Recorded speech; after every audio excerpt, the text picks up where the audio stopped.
Hey guys, good evening and welcome back to Answers on Eschatology. My name is Dan Derry and I am the president of the Institute of Fulfilled Eschatology. We are going to continue today in this video in our response to a great friend of mine who is a Jehovah's Witness. And I asked him for a couple scriptures that support the JW doctrine of a future messianic earthly kingdom.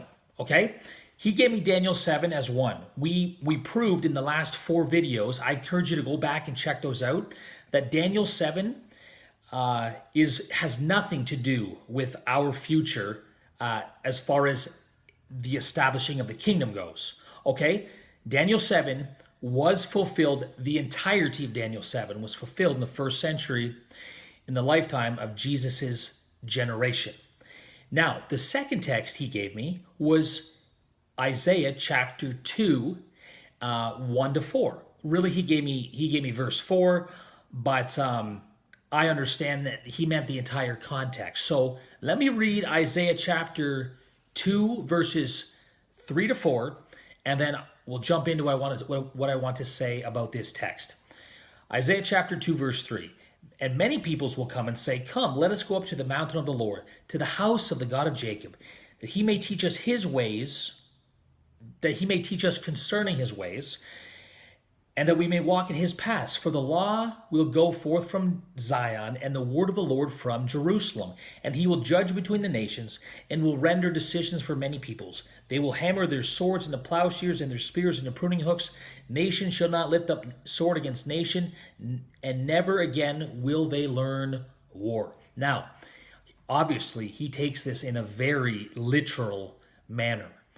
And he applies this text to a future earthly reign of the kingdom where all war will cease, and we will all submit to the reign of Jesus Christ on earth.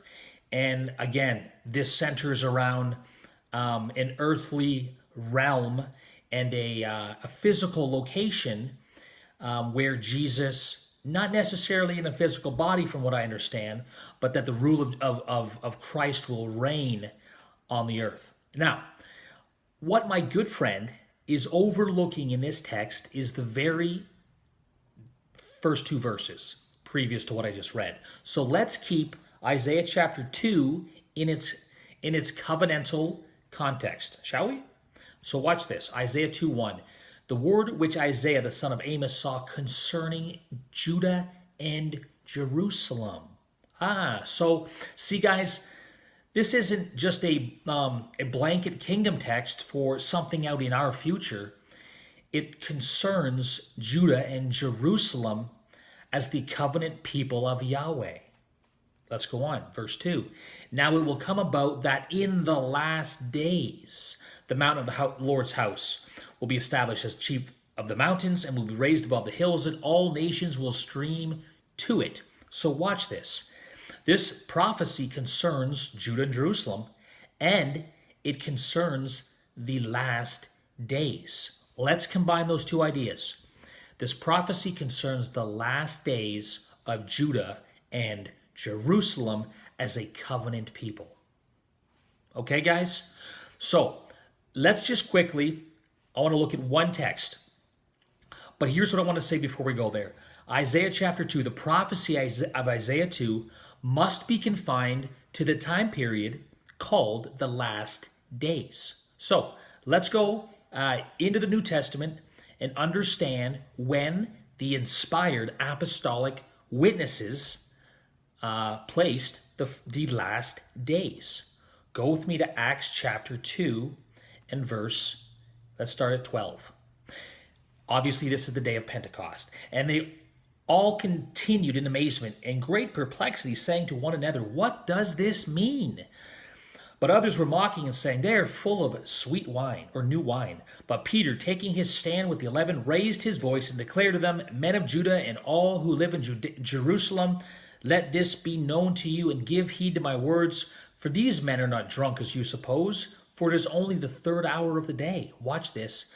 "But this is what was spoken through the prophet Joel." In other words, this is Joel, the fulfillment of Joel's prophecy. This is what was spoken through the prophet Joel, and he quotes Joel. And it shall be in the last days, says God, that I will pour out my spirit upon all mankind, etc. Guys, Peter is quoting the prophecy of Joel in Joel chapter 2, and where Joel says, it shall come to pass afterwards, where I will pour out my spirit upon all flesh.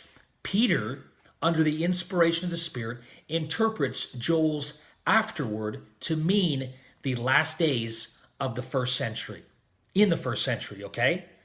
Please catch that. Peter said, this is what was spoken of by the prophet Joel. Joel said afterward, I'll pour out my spirit in the last days.